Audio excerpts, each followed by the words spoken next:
Egito, nós te louvamos e nos alegramos no Senhor. Sabemos que o Senhor nos trouxe aqui nessa noite para que a tua palavra fosse ministrada em nosso coração, e essa palavra já foi entregue no coração da tua filha, e agora te rogamos, Espírito Santo, que o Senhor também, por meio dela, entregue aos nossos corações, de forma que saiamos daqui, ó Deus, impactados pela tua palavra. Viemos aqui para te ouvir, Senhor. Então nos faça realmente ouvir por meio da tua palavra, Espírito Santo, que possamos ser aqui, inclusive, comprometidos de estar praticando essa palavra de vida em nós, em nome de Jesus. Amém.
Sabeis ainda de que maneira como a Pai a seus filhos, a cada um de vós, exortamos, consolamos e admoestamos para viverdes por modo digno de Deus que vos chama para o seu reino de glória. Outra razão razão ainda temos nós para incessantemente dar graças a Deus. É que, tendo vós recebido a palavra que de nós ouvistes, que é de Deus, acolhestes não como palavra de homens, e sim como em verdade é a palavra de Deus, a qual com efeito está operando eficazmente em vós os que credes.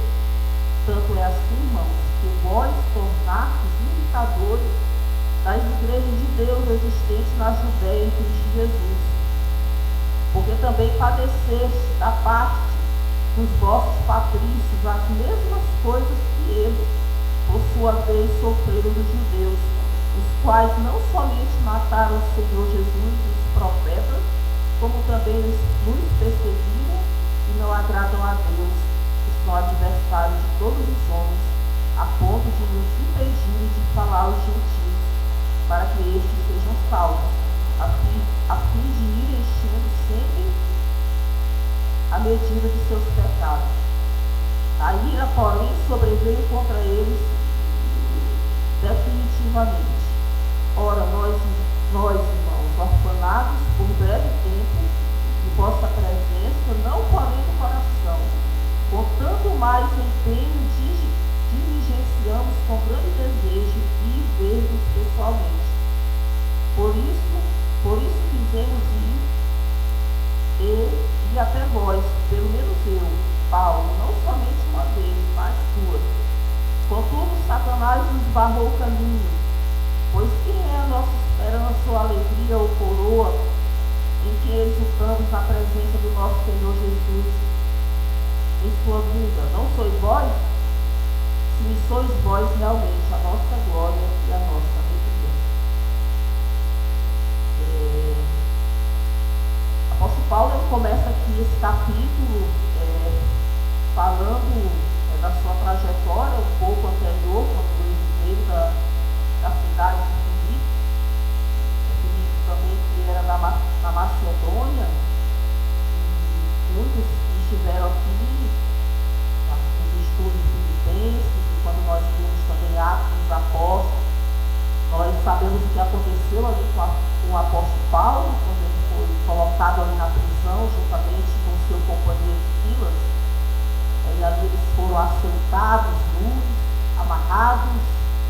E ali tem toda aquela história do terremoto, do carcereiro que se converteu. Então ele abre no segundo capítulo dizendo que apesar disso tudo, eles terem sido maltratados, ultrajados lá em Filipos, mas quando ele chegou aqui na Tessalônica, ele continuou pregando o Evangelho, como diz aí no primeiro e segundo versículo, de uma maneira muito ousada e com confiança.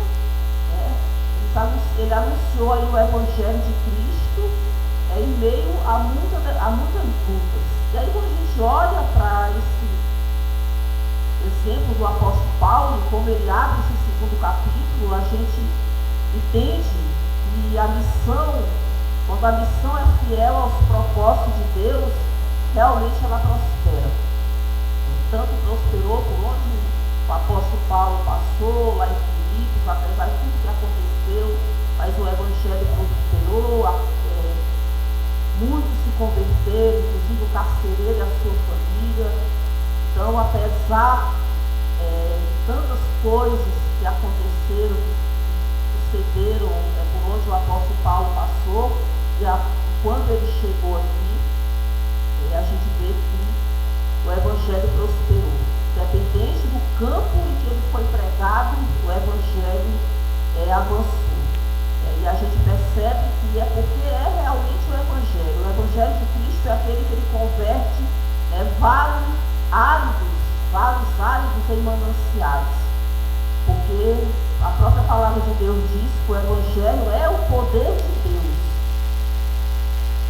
Olha só o peso dessa frase. O Evangelho não é outra coisa qualquer, é o poder de Deus para a salvação de todo aquele que crê. Muitas vezes não é a solução não é mudar de lugar para que o Evangelho prospere. É claro que o apóstolo Paulo, muitas vezes, ele teve que mudar de lugares, muitas vezes direcionar direcionado certamente pelo Espírito Santo, porque Deus sabia o que ia acontecer com ele. Várias vezes ele disse que ele era direcionado pelo Espírito Santo, mas muitas vezes nós entendemos que o Evangelho não prospera porque ele está naquele lugar, porque a terra é árida, a terra é seca, mas não é bem assim, porque o Evangelho é muito mais poderoso do que o deserto. Então a igreja ela pode se produzir aonde ela está. Porque quando a gente olha a palavra deserto, pensa em deserto, a gente já imagina, já liga com a palavra, já faz uma referência, uma ligação com a palavra morte. Não vai dar nada, é deserto, está seco. Mas a gente esquece do poder de Deus. Na verdade, desde quando Deus fez a promessa a Abraão, que ele tinha um propósito para salvar a humanidade, onde já apontava para o seu filho que viria como salvador da humanidade, Deus, o povo de Israel, que foi usado por esse propósito, inclusive o próprio Abraão, quando Deus disse para Abraão, sai da tua terra, da tua parentela e vai para uma terra que eu te mostrarei. E aí ele foi cumprindo o propósito de Deus, sendo obediente. Deus disse que dele ele faria, de Abraão, sairia ali aquele que abençoaria todas as famílias da terra. Então Deus usou Israel com esse propósito. Quando Deus tirou Israel da terra do Egito, porque também foi propósito de Deus que Israel ficasse ali 400 anos ali no Egito, e eles prosperaram ali naquela terra, na terra de Gósen, ali quando o faraó separou aquele pedaço de terra, deu para José, ali trouxe toda a sua família. E quando Deus tirou o povo ali também com o propósito de levar para a terra prometida, tudo estabelecido ali conforme a vontade de Deus, aquele povo andou pelo deserto e era propósito de Deus que Israel prosperasse no deserto, multiplicasse no deserto. Deus mandava comida todos os dias, Deus renovava as roupas, Deus renovava as sandálias. Aquele povo se reproduziu no deserto. Mas aquele povo, quando chegou, a maioria chegou ali no deserto, eles temeram, mesmo Deus indo com eles dia e noite, numa coluna de uma nuvem, uma coluna de fogo. Mas aquele povo, muitos momentos eles murmuraram, achando que ia morrer no deserto, deixando realmente confiar em Deus, sabendo tudo que Deus já tinha feito, porque Deus não tinha feito coisa pouca, de tirar aquele povo ali das mãos de Faraó, o Faraó poderoso, considerava Deus naquela época.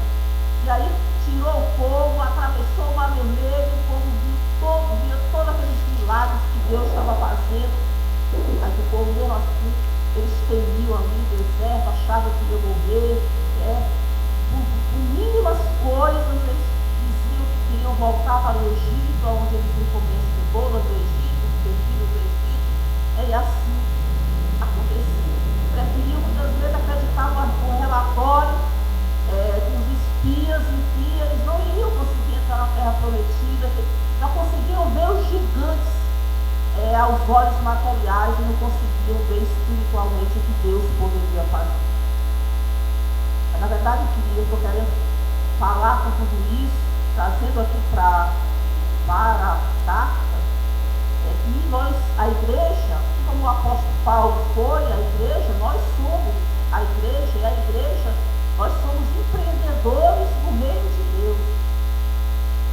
E aí não é pouca coisa. Não é pouca coisa. Às vezes nós somos empreendedores do nosso trabalho, somos empreendedores do nosso negócio, somos empreendedores de tantas coisas. E aí quando a gente traz para cá para o reino de Deus, a gente vê que ser um empreendedor do reino de Deus é uma coisa soberana. É muito maior do que ser um empreendedor das coisas terrenas. Ser realmente um idealista do reino de Deus. E era isso que o apóstolo Paulo era. Porque quando você é um empreendedor, você se destaca. O empreendedor se destaca porque ele consegue enxergar, muitas vezes, o que outros não conseguem enxergar com muita nitidez. E era isso que o apóstolo Paulo conseguia. Ele conseguia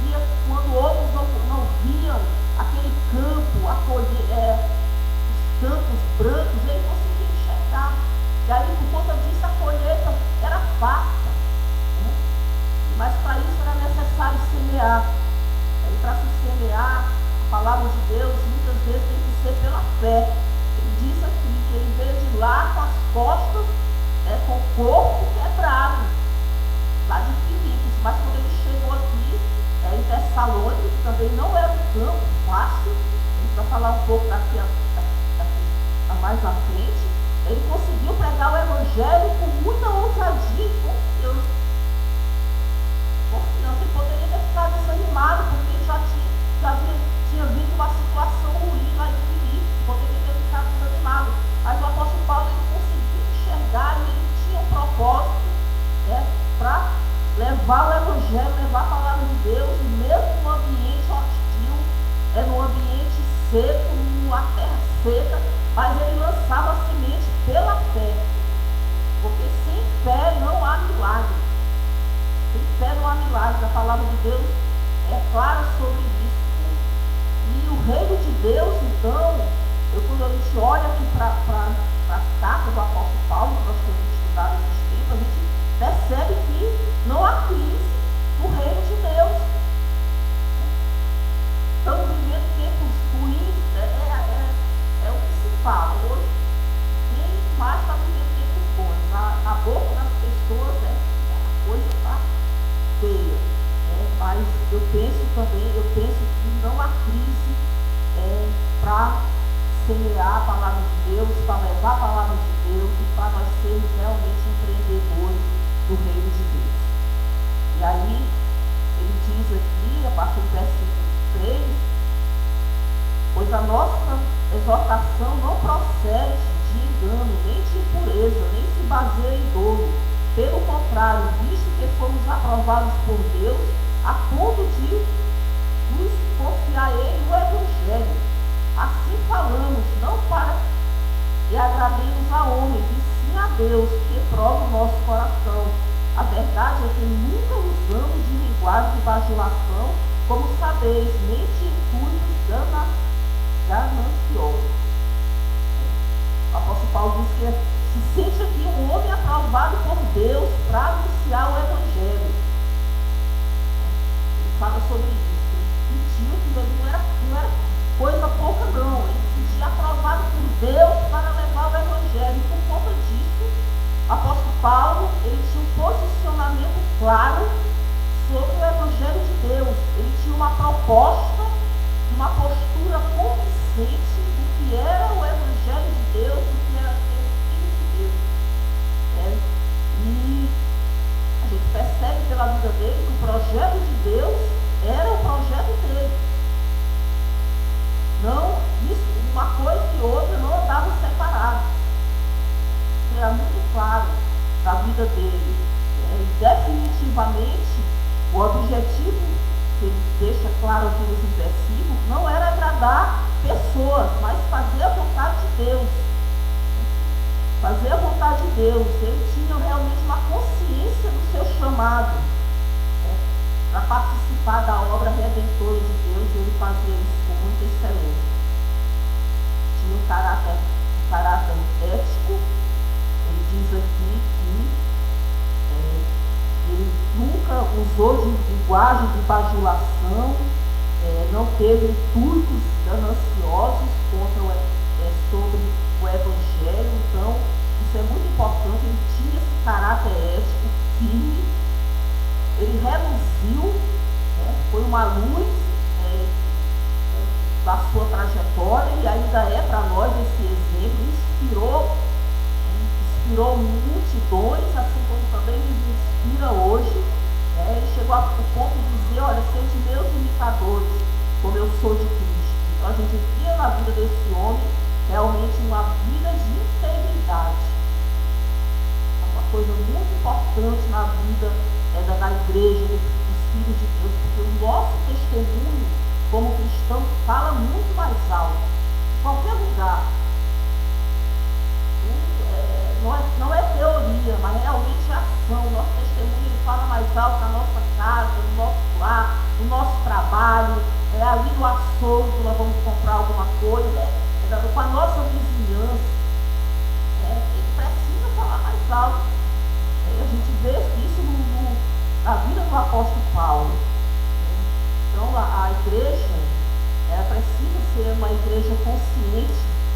devemos moldar o mundo segundo a palavra de Deus. Esse é o objetivo da igreja, é o principal objetivo da igreja.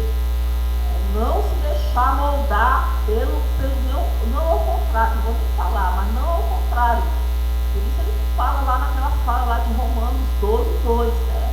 Não nos conformeis, todo mundo já sabe esse versículo aí de cor, né? Gravado na mente, né? Então, nós não devemos nos conformar, mas transformar realmente a nossa mente, conforme a palavra de Deus, para que nós consigamos entender qual seja a boa, perfeita e agradável vontade de Deus. Porque senão, não se vai conseguir. Então, a igreja, assim como o apóstolo Paulo, precisa entender que há esperança para esse mundo. Há esperança. Às vezes nós estamos, a gente vê as pessoas tão desesperançadas. O mundo já está aí, aqueles que não conhecem Deus já vivem numa situação de desesperança. Então a igreja ela precisa ser o contrário. Ela precisa pregar esperança. Precisa pregar sobre isso, precisa viver sobre isso. Porque lá fora estão os eleitos. O pastor já falou, tem falado isso, falou no capítulo 1. Por que nós devemos pregar o evangelho? Porque lá ainda tem os eleitos de Deus que precisam ainda aceitar Jesus. E esses eleitos de Deus pode ser o esposo, pode ser a esposa, pode ser o filho, pode ser o vizinho, pode ser tantas pessoas, N pessoas. E por isso o evangelho ele precisa ser anunciado. Ele conclui aqui essa fala no versículo 6, dizendo: também jamais andamos buscando glória de homens, nem de vós, nem de outros. Olha só. Depois dele dizer que ele não usava de linguagem de bajulação, que ele não estava para agradar os homens, ele encerra aqui dizendo que ele não estava buscando a glória de homens, nem lá de Tessalônica, nem de quem quer que seja. Na verdade, o apóstolo Paulo ele diz lá em Gálatas 2:20, não me falha a memória, ele diz: logo já não sou eu quem vivo, mas Cristo vive em mim. Ele fala lá em Gálatas. Eu acho lindo, muito lindo isso aí, sabe? Porque quando realmente Cristo vive em nós, como ele falou aqui, Cristo precisa viver em nós verdadeiramente, quando nós entendemos, quando ele fala aqui de glória, que ele não quer a glória de homens, nós realmente entendemos que o sepultamento da glória do homem é o nascimento da glória de Deus. E a gente vê muito, o contrário, porque Deus, ele deseja ser glorificado, nós sabemos disso, em nós, por nós e através de nós, das nossas vidas. Qualquer propósito na vida que não seja para a glória de Deus é irrelevante. É irrelevante. O homem, ele só encontra o real significado da sua caminhada, da sua jornada aqui nessa terra, quando ele entende o real propósito para que ele foi criado. Nós fomos criados para a glória de Deus.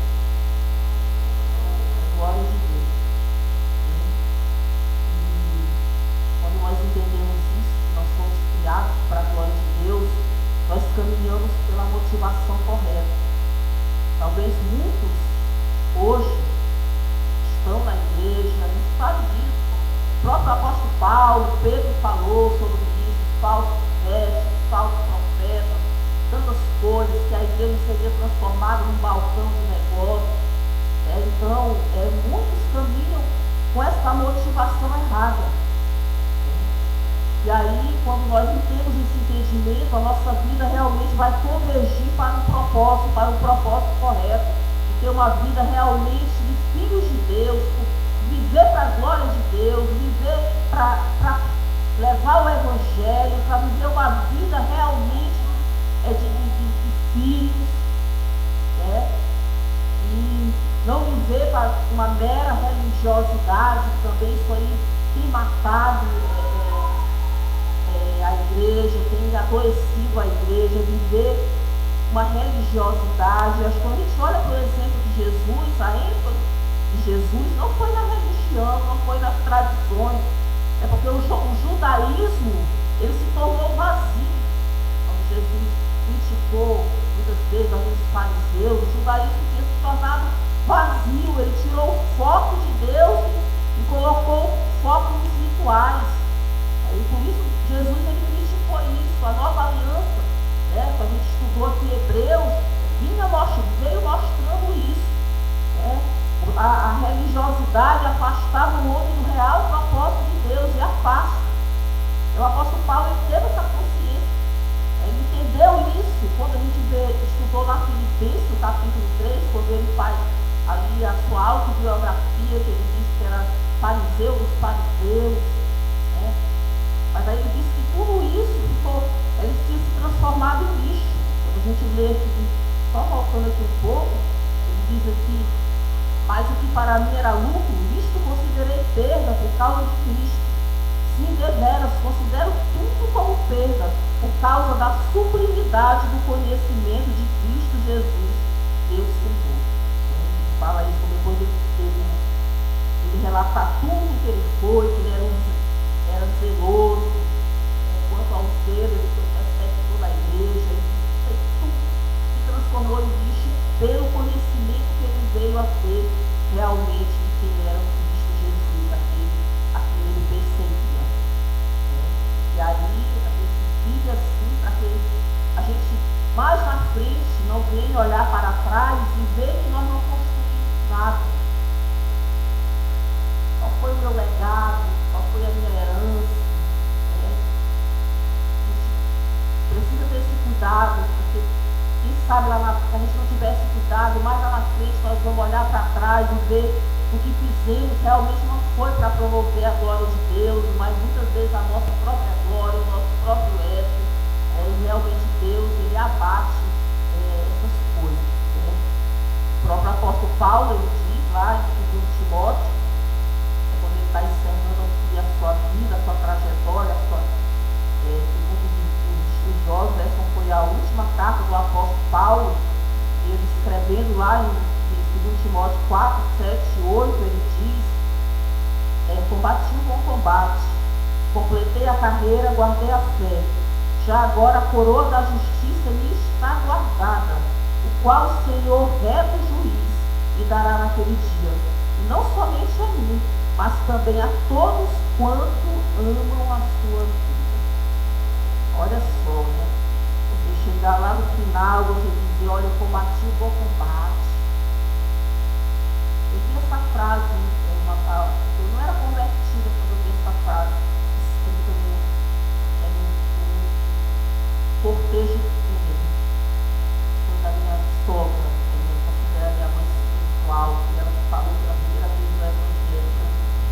Eu não conhecia a Bíblia, e as irmãs da Assembleia de Deus, os ciclos de oração do qual ela fazia parte, no dia do velório dela, a caminho do cemitério, estava escrita essa frase bem grande: uma faixa, combati o bom combate, acabei a carreira, guardei a fé. Eu não conhecia a Bíblia. Ela tinha falado, foi a primeira pessoa que falou do Evangelho para mim. Considero ela minha mãe espiritual. Na verdade, ela faleceu pregando e ela caiu. Deus honrou muito aquela mulher, porque ela disse que ia morrer assim, de uma maneira muito rápida. Ela estava pregando em Apocalipse quando ela caiu. E aí, quando eu vi aquela frase, nem sabia onde estava escrito, que no local da Bíblia, isso para ele realmente mereceu. Ele combateu realmente o bom combate. Isso aí daí deixou muitos filhos espirituais, deixou um legado muito grande. E foi graças a ela que eu estou aqui hoje. Que há 20 anos, depois que ela morreu, eu aceitei Jesus. As palavras que ela me falou ficaram no coração. E aí, quando eu olho essa trajetória, depois de mim, minha família se converteu quase toda. Há 2 semanas atrás, que meu pai se converteu.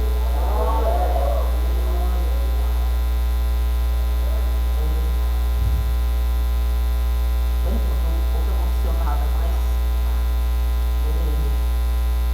eu orava pelo meu pai. Ele andou escapando da morte umas 2 vezes. Agora ele tinha o coração muito duro. A gente começava a falar de Deus para ele saía, falei de conta que eu estava falando com ele. Mas há uns dias atrás, Deus tinha preparado o momento certo para ele converter. Eu pensava que Deus não vai, acho que não vai ter muito tempo nessa terra. Deus já livrou ele umas 2 vezes da morte. E eu orava por ele. Então, glória a Deus. Toda honra e toda glória ao nosso Deus. Mas continuando aqui, o apóstolo Paulo, por conta dele ser esse homem realmente que amava a Deus, ele também amava a igreja, amava os irmãos. E ele diz aqui a partir do versículo 7: embora pudéssemos, como enviados de Cristo, exigir de vós a nossa manutenção, todavia nos tornamos carinhosos entre vós, qual ama que acaricia os próprios filhos. Assim, querendo-vos muitos, estávamos prontos a oferecer-vos não somente o Evangelho de Deus, mas igualmente a própria vida. Por isso que vos tornastes muito amados de nós, porque vos recordais, irmãos, do nosso labor e fadiga, e de como noite e dia labutando para não vivermos à custa de nenhum de vós, vos proclamamos o Evangelho de Deus. Vós e Deus sois testemunha do modo porque piedosa, justa e irrepreensivelmente procedemos em relação a vós outros que sabeis ainda de que maneira, como pai a seus filhos, a cada um de vós exortamos, consolamos e admoestamos para viverdes por amor, por modo digno de Deus, que vos chama para o seu reino e glória. Uma coisa interessante aqui que o apóstolo Paulo fala, que ele diz que ele não estava oferecendo não somente o Evangelho de Deus, mas igualmente a própria vida. Nossa, eu acho que, meu Deus, ele disse que ele poderia dar a própria vida pela igreja, pelos irmãos. E aí, isso a gente entende que quanto mais nos tornamos semelhantes a Jesus, mais nos tornamos a pessoa para o qual Deus nos criou, que realmente é para amar. É por isso que lá em Efésios também ele diz que nós devemos, não vou ler, não vai tomar muito tempo, lá em Efésios 4:13, nós buscamos essa estatura de Cristo. Todos os dias precisamos galgar isso, essa estatura de Cristo, porque quanto mais nós avançamos de nível, mais nós temos sensibilidade à causa principal do Evangelho, que são vidas. São vidas. É investir realmente tudo que nós recebemos de graça. A graça que nos alcançou foi de graça. E essa é uma posição de profunda responsabilidade. De realmente profunda responsabilidade ao amor ao reino de Deus, ao amor às vidas. Ele diz lá em Romanos, quando ele escreve a carta aos Romanos, primeiro capítulo, versículo 14, ele diz: pois eu sou devedor, tanto a gregos como a bárbaros, tanto a sábios como ignorantes. Ele não tinha distinção, ele se considerava um devedor do amor. Então, quando a gente olha por exemplo de Jesus, comparando com essa fala de Paulo aqui em Romano, a gente vê que Jesus ele atravessou barreiras sociais, incluindo segmentos da sociedade antes negligenciados pelos judeus, pela sociedade. É tanto que ele foi muito criticado por isso. Então, quando a gente olha para o exemplo de Jesus, para o exemplo do apóstolo Paulo, a gente entende que não há espaço para a omissão, não há espaço para a indiferença quando se trata de levar o Evangelho de Cristo. Ele diz lá em 1 Coríntios 9:16, ele diz que ai de mim, pregar o Evangelho para ele não é a glória. Eu vou até ler esse versículo, não queria tomar muito tempo, mas ele é importante. 1 Coríntios 9:16, eu sei que muitos já conhecem aqui de cor, Mas ele diz assim: se anuncio o Evangelho, não tenho de que me gloriar, pois sobre mim pesa essa obrigação, porque ai de mim se não pregar o Evangelho. Então o Evangelho, anunciar o Evangelho não é facultativo, não há espaço para superficialidade, é papel da igreja, é o Charles Spurgeon, que o nome sabe. Tem uma frase, até falei aqui numa pregação, que uma frase que ele diz no livro dele: todo cristão ou é um missionário ou é um impostor. Eu fico pensando, é pesado, né? Preciso ser um missionário, porque isso quer dizer, se eu não for missionário, eu sou impostor no reino de Deus. Né? Então, não há uma missão, às vezes a gente olha muito para a dificuldade, mas não há missão se não houver disposição em pagar o preço. O apóstolo Paulo é exemplo disso, pagou muitos preços. Ele diz inclusive ali que ele trabalhou, ele fala aqui, que ele trabalhava para não se tornar pesado para os irmãos. Ele diz: olha, porque vos recordais, irmãos, do nosso labor e fadiga, porque labutando dia e noite. O apóstolo Paulo trabalhava também. E aí, algumas dúvidas sobre por que o apóstolo Paulo tem questão de dizer isso aqui. Porque ele disse que ele tinha consciência de que os missionários eles poderiam ser sustentados pela igreja. Mas quando a gente olha para a situação para Tessalônica, a cidade de Tessalônica, quando a gente olha à luz da história, era uma cidade portuária, submetida ali ao Império Romano. Então, aquela cidade ali tinha gente de todas as nacionalidades, gregos, várias nacionalidades. E era uma cidade onde imperava, além do povo, era uma cidade muito idólatra, mas também existia ali uma grande desigualdade social naquela cidade. Era formada por comerciantes muito ricos, então eram os muito ricos e os muito pobres. Inclusive, o modelo ali da era escravagista, ainda existiam muitos escravos, possivelmente parte da igreja que era formada também de escravos, pessoas muito pobres, possivelmente. Talvez por isso o apóstolo Paulo não quis ser pesado para a igreja, pois existiam pessoas realmente com condições pequenas. E outro também ele quis deixar um exemplo sobre a questão da escravidão, porque ali era comum que os mais ricos tivessem seus escravos. Então talvez ele quis deixar esse exemplo também, aqui que ele disse que trabalhou. Mas independente do que foi, a gente olhando aqui por ele dizer que daria vida pela igreja, não só o Evangelho, a gente se pergunta: quanto vale uma vida? Quanto vale uma alma? Quanto vale um esposo que ainda não aceitou Jesus? Quanto vale um filho que ainda não aceitou Jesus? Quanto vale seu vizinho, nosso vizinho que ainda não aceitou Jesus? Quanto vale meu colega de trabalho que está do meu lado que ainda não aceitou Jesus? Qual é o valor? A gente entende já muito a palavra de Deus que é o valor infinito. Por isso ele falou isso, ele daria a vida. E aí, quando a gente olha para isso, já houve também a grande parte do capítulo que já ele se despedindo, que ele gostaria de voltar para Tessalônica, mas quando a gente olha aqui, por exemplo, que ele deixou para a igreja Tessalônica, a gente percebe que o Evangelho não é sobre o mínimo que eu posso dar, que eu posso fazer, mas é sobre o máximo mesmo que eu posso me doar pela causa do reino de Deus.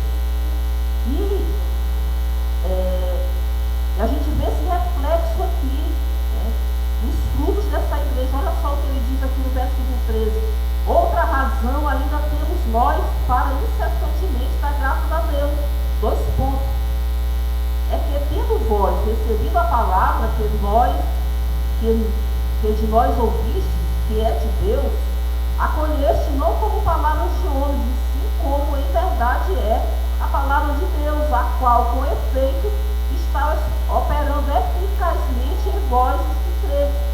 Tanto é assim, irmãos, que vos tornastes imitadores das igrejas de Deus existentes na Judéia e Cristo Jesus, porque também padeceste da parte do vosso patrício as mesmas coisas que eles por suas vezes sofreram dos judeus, e quais não somente mataram o Senhor Jesus e os profetas, como também nos perseguiram e não agradam a Deus e são adversários de todos os homens, a ponto de nos impedir de falar aos gentios, para que estes sejam salvos, a fim de ir enchendo sempre a medida dos seus pecados.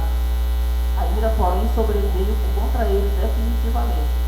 Então, essa igreja é uma igreja que realmente estava sendo vivendo o Evangelho. É tanto que a gente viu o capítulo 1, ministrado pelo pastor Edivaldo, que o apóstolo Paulo faz um elogio para a igreja, que a igreja era um exemplo para outros irmãos, para a sociedade.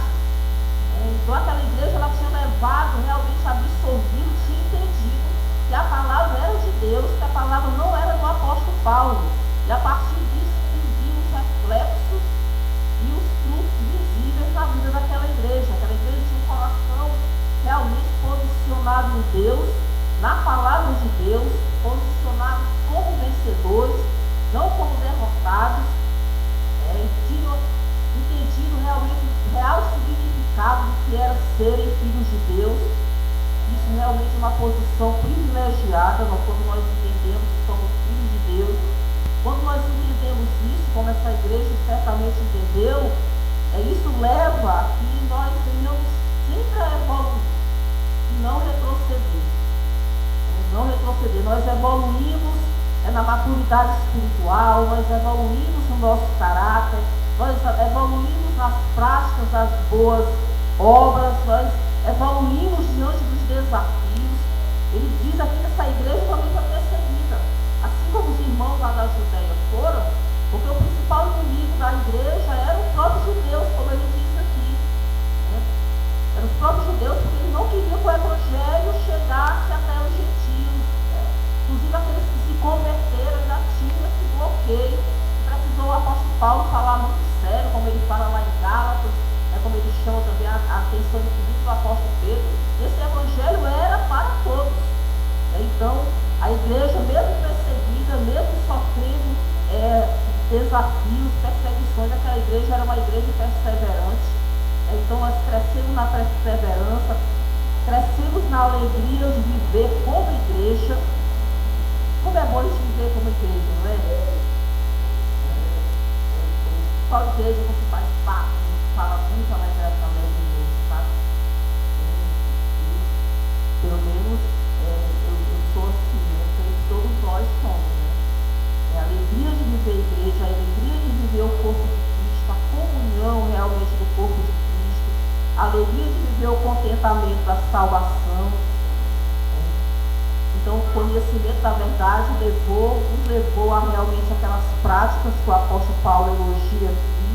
Eles tornaram-se um modelo, tinham testemunho que falavam por si só, exerceram realmente uma vida cristã com expressividade, com marcas de uma verdadeira transformação, que é o que deve acontecer nas nossas vidas, porque a vida do discípulo de Cristo não é uma vida estática, mas muito pelo contrário, ela vai crescer, ela vai avançando, ela vai se desenvolver.